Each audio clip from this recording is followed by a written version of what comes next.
Hi, I'm Simon from Sailing Britain, and today I'm going to show you how to do a boat safety audit. Why would you want a boat safety audit?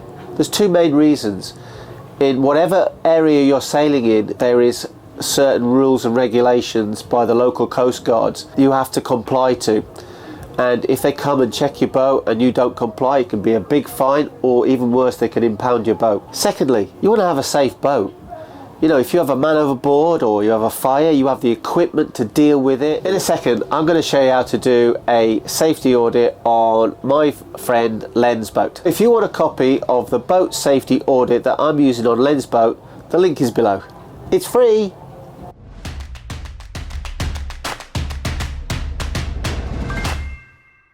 Here we are on Len's boat, and it's really important when you get onto a new boat that you've just bought that one of the first things you should do is check the safety equipment. Well, let's start out back here. Yeah. Right there we've got a horseshoe.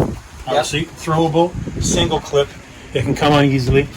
This light that's attached to it will automatically come on when it's reversed. It's ballasted in the water. It'll be weighted down. There's a switch in it. It'll automatically come on. So I mean, that's fantastic for nighttime. Obviously, it's nice. It helps to be able to see. It's nice and bright. It's yellow. You can see it from a long ways away. That's good.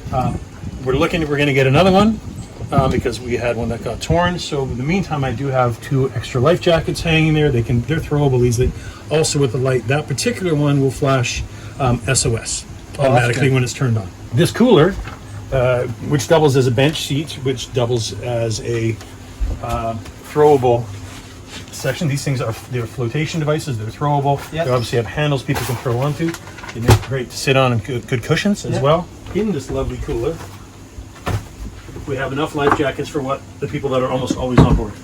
We've got a safety line here. We've got two inflatables. There's four inflatables in it actually. As well.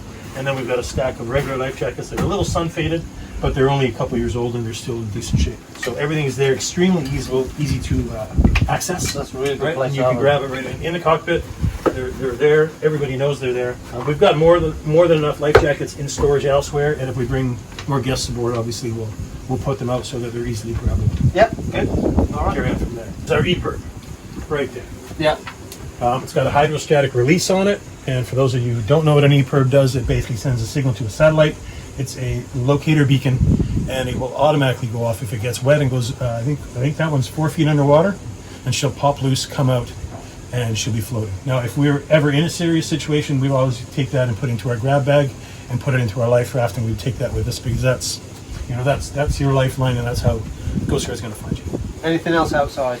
I think that's pretty much it. Well, we have a life raft, and we can talk about that life raft. Yes, we'll talk about that life raft We'll later. talk about Good that life story. raft. Okay, we move inside. See, we have a smoke detector right here. I just replaced the batteries. I know it's serviced. It was done short, and if we sit here long enough, we'll watch the light flash. In every cabin, we have CO2 detectors. So in every one of the sleeping cabins, those are the batteries just got changed as well. Keep those up to date. Obviously, very important to have. Now, fire extinguishers, we are required as a Canadian flag vessel of 40 feet to have one B2, which is the larger one, or two B1s. We've actually got one B2 and 6 B1s because that's just not, two's not enough. Not for a boat with this many things. You've got a stove, you've got engines. So we've got one in every cabin, which, because the engines are underneath the beds, also double as the ones for the engines. We don't have automatic fire suppression systems, but we do have access ports in front of the engines, and they're placed specifically so that if you were spraying that fire extinguisher, it's going to the base of the engine and theoretically the base of the fire. That's how they're designed. Yeah, good. Those fire extinguishers are all, 3 of them are within a year old, so I know that we're compliant, and they're all. I just checked them all. I haven't had them properly checked by safety guys in a while, but I think when you do yours, I'll do mine. What else have we got there? So grab bags disassembled. We're sitting on the dock. We'd be adding our passports and stuff to it and getting ready to go, but we don't need that at the moment.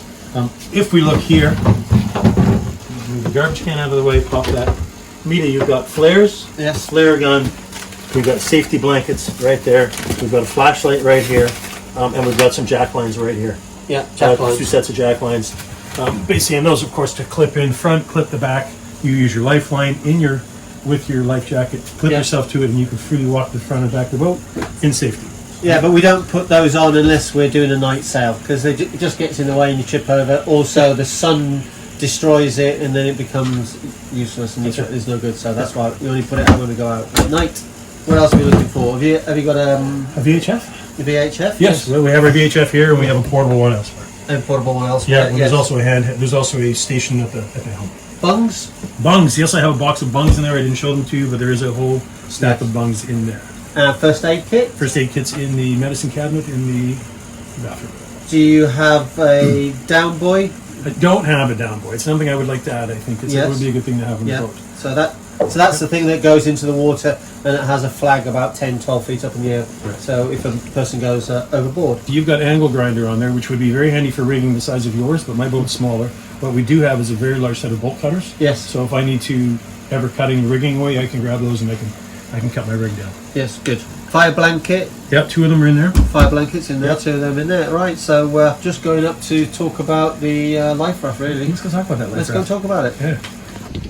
This life raft, which is, as you can tell, is not in perfect working order. We sailed to Grenada from St. Martin. As we were approaching Grenada, 3:30 in the morning, we were awfully tired. The pole line on it, which I thought was properly secured, had come and hooked onto our bridle. And as we dropped the anchor, it pulled, and then as it pulled it out far enough, I saw it. I tried to stop it. It didn't work, and the thing completely opened up in front of us right here as we were trying to drop the anchor at 3:30 in the morning in the dark. Yes. Thoroughly exhausted, and we had no choice but to sit and laugh because we could have gotten angry or grumpy or whatever else. It was just like, oh my goodness. So it was what it was. And for people who are saying, well, shouldn't you have got it fixed? Yes, you should have. The problem is Grenada got closed down, and we weren't able to repair it and get it put back in. So that's where we're going up to Antigua to do that. And we've been buddy boating, so you would be my life raft. Yes, yes. If things ever got really bad. Beautiful. Critican's much more comfortable than that. Yes. Okay, well, thank you, Len, for that. It's very informative, and that's something that you should look at and go through immediately when you buy your boat, and it's most important. So that's only one part of the safety audit. There's also policies and procedures. To get those, why don't you get the safety audit? And it's free.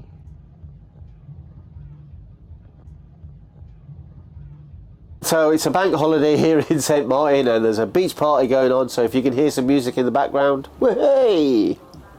After this I'm going for a beer, enjoying it. Bye!